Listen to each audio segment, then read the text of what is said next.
Hello,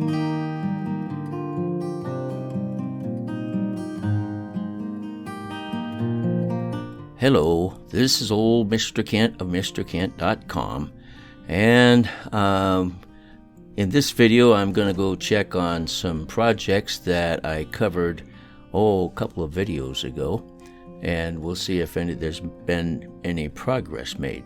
One of them is a field over there that they're changing from a field of probably some, well anyway, it was a crop of some kind, probably alfalfa, and they're going to build houses there. And the other one is straight up here where we're looking right now, and we'll come back and see how they're doing as far as moving all the cattle out for the summer, or if they're sending them to McDonald's or where. So anyway, we're going to go, we're using the DJI Mini. I always get them mixed up. My words get tangled up anyway. I just had a birthday, and next year I'll be 80. So the years are slipping by, and my memory is getting real slippery. In fact, I'm having a hard time remembering all the stories that I want to tell, or that I could tell. But I do have a couple of sailing stories that we'll cover on while this video is going here. And then I got a couple more, and then that's probably all the sailing stories I'll have. And if you're not interested in sailing, I'm sorry, I didn't mean to bore you. But if you've never sailed, you probably just don't understand how it feels. But if you've ever sailed a sailboat or been in one, there's a lot more excitement to it than there is in a standard old motorboat.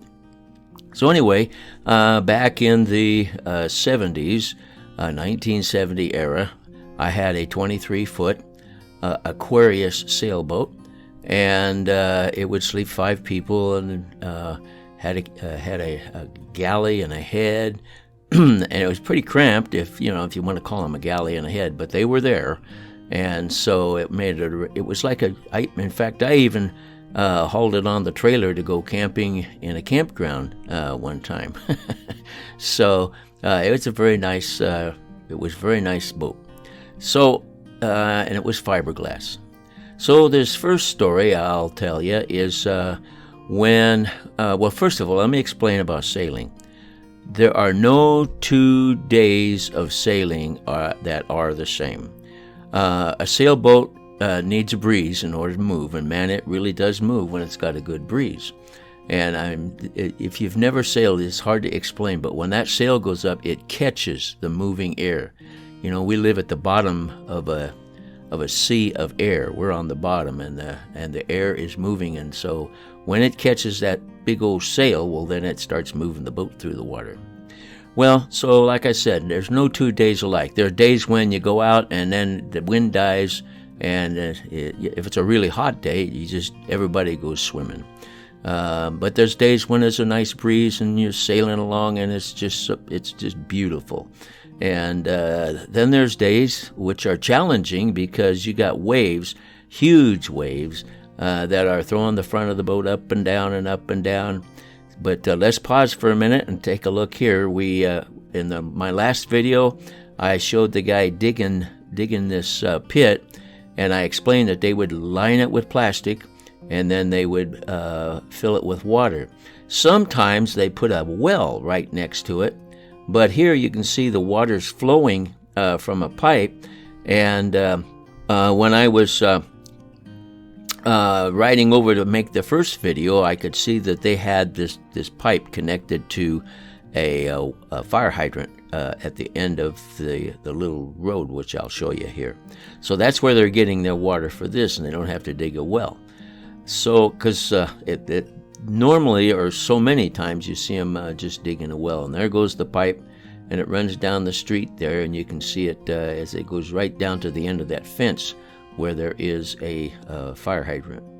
So anyway, in this particular story, my wife and I had been out camping along the Snake River in Washington State, and it was time to head home, and then all of a sudden The wind came up and we got some good breeze, man. And it was a challenge, and I was having so much fun. But my wife she gets an upset stomach easily, so she turned in and went inside the cab and closed the door. So I was out there in the cockpit all by myself, and I was having a ball because the boat was bouncing around, and I had a good wind, and we were moving through the water, and I just cutting through the water, and it was a wonderful feeling. I mean, I was having a great time. And then all of a sudden, here comes this. It had to be part of a stump or something, and it was over 2 feet in diameter, and it was bouncing up and down with the waves, and they were like, 2-foot waves, I'll say, probably. It was bouncing up and down, and I just missed it going as fast as I was going. I just missed it, and there it went by me, and if we would have run into it, it would have split the fiberglass. May have destroyed the boat. I don't know. We'll never know, because fortunately I was just in the right line to get to see it go by about 5 feet away. But it was a huge stump. And so we made it home okay, and my wife never knew what happened. So anyway, that's one story. And then I've got one more story that I'll tell you, which was kind of an aggravating story. And we're coming around here to look at the cattle that are left in this pen here.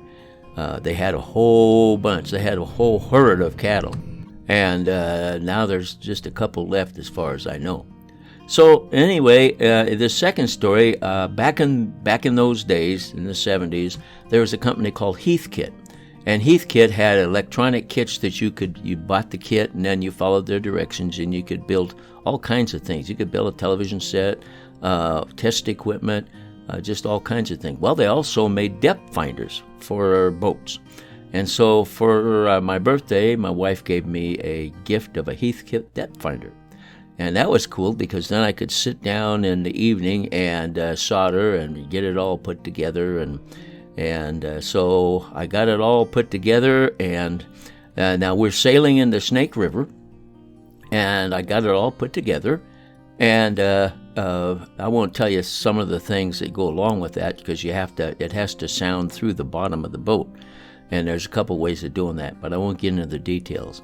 But it was working. We were sailing down the river. It's like 200 feet deep and so forth. And we had a good friend who always wanted to go sailing with us. Now it looks to me like there's at least 3 probably cows down there, and maybe they have a baby calf there too, laying by the fence. I don't know. But anyway, so that's what they've got left there, and we're wondering where the others went. Maybe they went to McDonald's for hamburgers. Anyway, so we were sailing this nice, beautiful day. Just really, there was wind, but it was a very light breeze, and I wanted to watch the depth finder. So I told my friend, you can stand out there and steer the boat and go along the beach so I can see how deep it is here and how deep it is there. And I was sitting inside, and I wasn't looking out front. I wasn't paying much attention to anything except watching that cool depth finder. It was showing how deep it was. And so, we're going along in it, and it had been a couple hundred feet deep, and then it got down to 100 feet, and then it got down to like 75 feet, and I said, it's getting kind of shallow here, and then it got down to 50 feet, and then it got down to 30 feet, and then it got down to something less than it, and I jumped up and I said, where are you going? Well, he sailed us into a cove. He knew how to control the boat, but he didn't know the rules of you don't sail into a cove.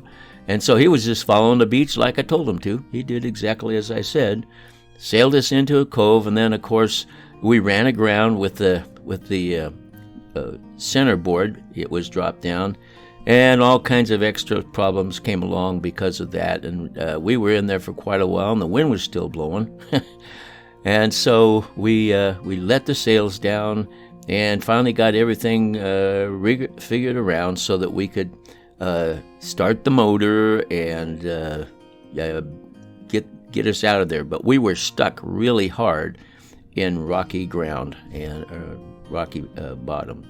So anyway, that's my second sailor story. The first time I went out with my depth finder, we ran aground. Can you imagine that? Thank you for watching my videos, and God bless.